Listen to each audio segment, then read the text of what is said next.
Hello students, welcome back to Nexus Edu Ed. मैं हूं मयंक और आज की क्लास में हम लोग पढ़ने वाले हैं रोडोफाइटा। रोडोफाइटा रेड एल्गी होता है। तो चलिए इसके जनरल इंट्रोडक्शन से आज की वीडियो की शुरुआत करते हैं। अभी हमने बताया कि रोडोफाइटा हमारा होता है रेड एल्गी, जिसकी प्लांट बॉडी यूनिसेल्युलर होती है और एक कॉलोनियल फिलामेंटस रहते हैं। कॉलोनियल का मतलब है सारे एक साथ जुड़े हुए होंगे और ये हमें टुकड़ों में टूटे हुए दिखाई देंगे। आगे आप जब इसके स्ट्रक्चर इमेज देखोगे तो आपको सब समझ आ जाएगा।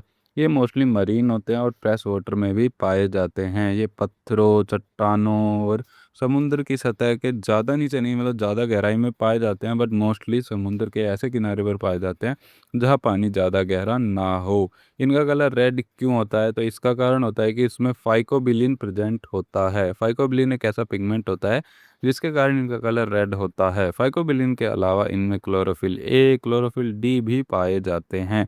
ये फ्लोरिडियन स्टार्च के रूप में अपने खाने को स्टोर करते हैं। इनका जो सेल वॉल होता है वो सेल्यूलोज का बना होता है और सेल्यूलोज के अलावा उसमें hemi cellulose, pectin, sulphated galactans present होते हैं। इनके सेल्स फ्लैजिला के बिना होते हैं। इनके सेल्स में फ्लैजिला प्रेजेंट नहीं होता और साथ ही साथ जो सेल्स वेजिटेटिव प्रोसेस से बने होते हैं उनमें सेंट्रियोल्स भी एब्सेंट होते हैं। अब बात करें रिप्रोडक्शन की। रिप्रोडक्शन वेजिटेटिव, एसेक्सुअल और सेक्सुअल तीनों तरीकों से होता है। सेक्सुअल रिप्रोडक्शन ओगैमियोस की प्रोसेस से होता है। इनकी लाइफ साइकिल जो होती है वो ट्राइप्लोब्लोनेटिक होती है। आगे हम आपको समझाएंगे कि इसका क्या मतलब होता है। जो इसका जाइगोट होगा वो कार्पोस्पोरोफाइट में डेवलप होगा और हमेशा फीमेल गैमेटोफाइट से अटैच्ड रहेगा। कुछ इंपॉर्टेंट मेंबर्स की बात करें हमारे जीनस रोडोफाइटा में, पॉलीसाइफोनिया, जेलिडियम, ग्रिसलेरिया, प्रोफेरिया और बैक्ट्रोस्पर्मम हमारे यहाँ पर कुछ एग्जाम्पल्स हैं रोडोफाइटा के। अब आगे बढ़े तो रोडोफाइटा की अक्रेंस पर, या फिर आप इसको ये भी बोल सकते हो कि एनवायरमेंटल मॉर्फोलॉजी कहाँ पे पाए जाते हैं ये सारी बातें। तो अभी हमने बताया था कि ये मोस्टली मरीन होते हैं, जो कि पत्थरों पे, चट्टानों पे, समुद्र के किनारे हमें यहाँ पर देखने को मिलेंगे। इसकी एक स्पीसीज जो कि डीप सी में भी पाई जाती है, यानी समुद्र की बहुत ज़्यादा गहराई में भी पाई जाती है, उसका नाम है बेट्राकोस्पर्मम, जो हमने पीछे नाम बताया था। बात करें हैबिटेट की तो अभी बोला है, यही लाइन हमने बार बार रिपीट भी कर रहे हैं कि पत्थरों पे, समुद्र के किनारे और ऐसी जगह पर इनकी मोस्टली ये पाए जाते हैं। इनकी रेंज हमारा अभी समुद्र का जो तल होता है, यानी ज़्यादा गहराई से ना लेकर समुद्र के 200 मीटर नीचे तक ये हमें देखने को मिलेंगे। 200 मीटर से ज़्यादा नीचे सर्वाइव नहीं कर पाते क्योंकि इन्हें फोटोसिंथेसिस भी करना होता है। फाइकोबिलिन फोटोसिंथेसिस करने में इनकी हेल्प भी करता है। अब इनका सेल स्ट्रक्चर देखें तो सबसे पहले हमारी सेल वॉल आती है, उसके अंदर plasma membrane, then cytoplasm, then nucleus हमारा प्रेजेंट होता है, अगेन क्लोरोप्लास्ट और फ्लोरिडियन स्टार्च के रूप में ये अपने भोजन को स्टोर करते हैं। तो चलिए इन सारी चीज़ों को वन बाय वन समझते हैं। सेल्स जो रोडोफाइटा के सेल्स होते हैं ना, वो यूकैरियोटिक सेल्स होते हैं, मल्टी सेल्यूलर होते हैं, जिनमें फ्लैजिला प्रेजेंट नहीं होता है।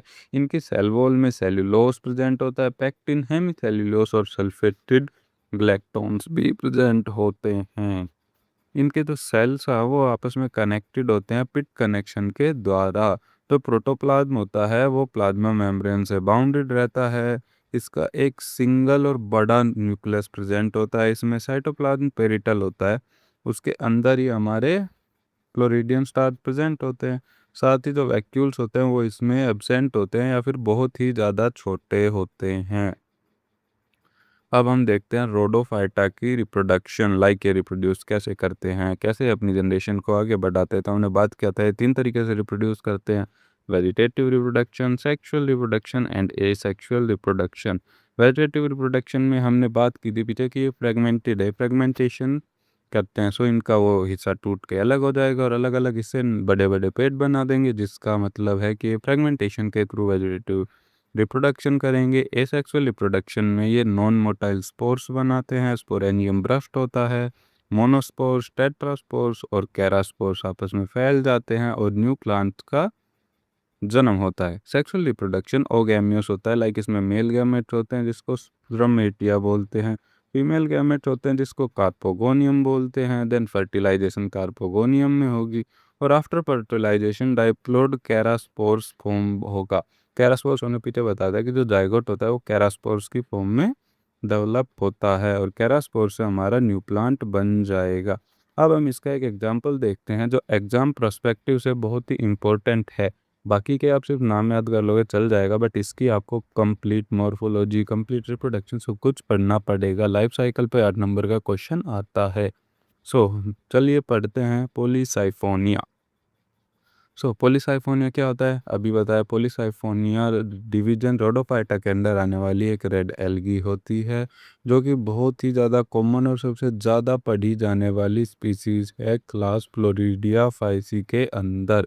देन इसका जो थैलस होता है वो मल्टी सेल्यूलर होता है, फिलामेंट्स में टूटा हुआ होता है और पॉलीसाइफोनियस होता है। ठीक है, इसलिए इसका नाम पॉलीसाइफोन भी पड़ा है। इसकी जो लाइफ साइकिल होती है वो बहुत ही ज़्यादा कॉम्प्लेक्स होती है, जिसमें ट्राइफेसिक पैटर्न होते हैं, यानी तीन फेस प्रेजेंट होते हैं, गैमेटोफाइट, कैरास्पोरोफाइट एंड टेट्रास्पोरोफाइट। पॉलीफाइना जो होता है वो बहुत ही ज़्यादा एक्सपेरिमेंटल स्टडीज़ के लिए यूज किया जाता है, इसलिए हम सबसे ज़्यादा इसको ही पढ़ते हैं। एक नज़र अगर हम इसकी क्लासिफिकेशन पर डालें तो division Rhodophyta, class Florideophyceae, order Ceramiales and family Rhodomelaceae and genus है पॉलीसाइपोनिया।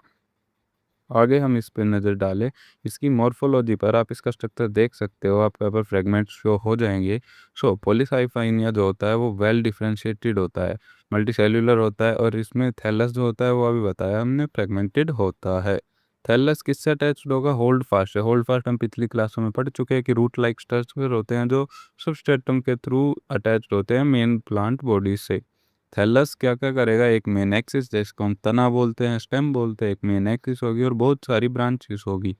देन पॉलीसाइपोनिया जो कि एक बहुत ही कंपोज होता है पैरेलल फिलामेंट, यानी सारे फिलामेंट्स इक्वल ही पाएंगे इसमें। ठीक है, इक्वल ही पाएंगे इसमें, ना बड़ा ना छोटा, नहीं, सारे इक्वल। ऐसे ही एडजेंट सेल होते हैं वो कनेक्टेड होते हैं पिट कनेक्शन से, पीछे हम ये बात कर चुके हैं। एपिकल सेल से Doom shaped and covered by cap, और जो इसकी ग्रोथ होती है वो इंट्रा कैलरी मेरिस्मेटम के थ्रू होती है। अगर आपने पॉलीसाइफोनिया की मॉर्फोलॉजी समझ आई हो तो नेक्स्ट बढ़ते हैं इसके रिप्रोडक्शन की तरफ। अगर आपको अभी पीछे हमने जो समझाया था रोडोफाइटा का रिप्रोडक्शन वो समझ आया है तो पॉलीसाइफोनिया का रिप्रोडक्शन समझने में भी आपको कोई प्रॉब्लम नहीं आनी चाहिए। इसमें भी 3 तरीके से रिप्रोडक्शन होता है, vegetative, asexual and sexual. Vegetative reproduction fragmentation के थ्रू ही होगा। जो एसेक्सुअल होता है उसमें नॉन मोटाइल स्पोर्स बनेंगे, देन वो ब्रस्ट होंगे। सेक्सुअल रिप्रोडक्शन ओगैम्यूस होगा जिसमें कुछ प्लांट मोनोसियस होंगे, बाकी डायोसियस होंगे। आप अब लाइफ साइकिल में समझेंगे इसका आगे का कि क्या होता है क्या नहीं, तो चलिए एक नज़र लाइफ साइकिल पर मारते हैं, जो कि हमारी ट्राइफेसिक लाइफ साइकिल होती है। इसमें क्या होता है हमारी लाइफ साइकिल में? सबसे पहले हमारे गैमेट्स जो होते हैं वो रिलीज होते हैं, male gametes and female gamete. Male gametes हमारे स्पर्मेटजीनिया है और कार्पोकोनियम हमारा फीमेल गैमेट्स है। दोनों आपस में फर्टिलाइज होते हैं। फर्टिलाइज होने के बाद ये जो जाइगोट बनाते हैं जिसको हम बोलते हैं कार्पोस्पोरोफाइटा। देन जाइगोट्स क्या होता है? जाइगोट से मियोसिस की प्रोसेस होगी, सॉरी मिटियोसिस की प्रोसेस होगी। मिटियोसिस आफ्टर मियोसिस करेगा, देन ये हमारा बनाएगा टेट्रास्पोरोजोनिया, जिसमें 4 स्पोर्स होंगे, अलग अलग बनाएंगे। टेट्रास्पोरोजोरिया से हमारा बनेगा कैरास्पोर्स, जो कि जर्मिनेट होगा टेट्रास्पोरोफाइटा में। देन टेट्रास्पोर्स होम होंगे। टेट्रास्पोर्स अगेन जर्मिनेट होंगे मिटियोसिस के थ्रू और मेल और फीमेल में डिफ्रेंशिएट होकर हमारे गैमेट्स रिलीज करेंगे। समझ आया आपको?